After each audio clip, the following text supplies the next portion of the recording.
There's an easy solution to that. This ramp helps guide the ball in a straight path down the alleyway.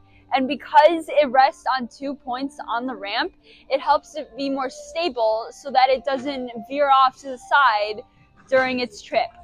However, though, because it makes contact at 2 points, the friction from the ramp slows the ball down, so we need to give it an extra push.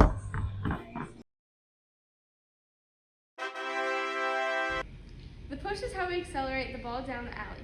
Acceleration is the change of speed in an object. Like when you push a gas pedal in a car and it either goes from slow to fast or fast to slow. Wow, that really helps, but I just don't understand how the bowling ball can knock over the pins. Well, while you push the bowling ball down the ramp, the bowling ball gains more momentum, which allows it to have enough force to push over the pins. This momentum helps give the ball a stronger and faster force to knock over the pins. Force is when an object has strength or the ability to push or move another object. The momentum the ball gains on the ramp allows it to build up more energy. In this case, that energy is speed or kinetic energy that allows the ball to roll. Energy transfer happens when energy moves from one place or object to another. When we hold the ball up here, it has potential energy or potential to move when we let gravity take over. When we drop two objects at the same time, they will hit the ground at the exact same moment. This is because they have the same acceleration, the acceleration of gravity, which is 9.8 meters per second. However, things change when we put them together. When we put the two objects on top of each other, their masses create a different reaction.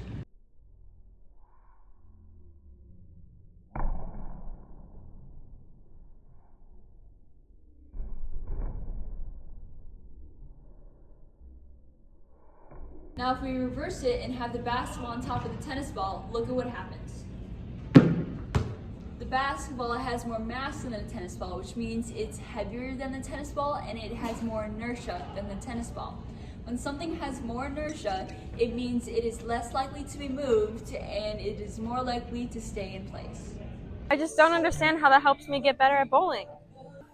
Well, the pins and the ball were made in a certain way so that if you knew the science behind bowling, you might know how to bowl better. When bowling pins are made, the weight isn't spread evenly around the entire pin.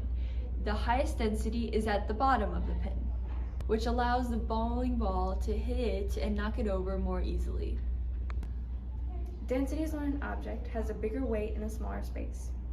When we cut a bowling ball open, like this one here, you can see that there is a darker color towards one side. This darker shade is where the density of the ball is concentrated and where it will lean towards when going down the lane.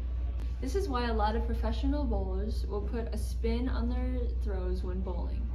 Hey everyone, we're the team behind making this video. And now let's explore the ramp we designed for you and how it came about.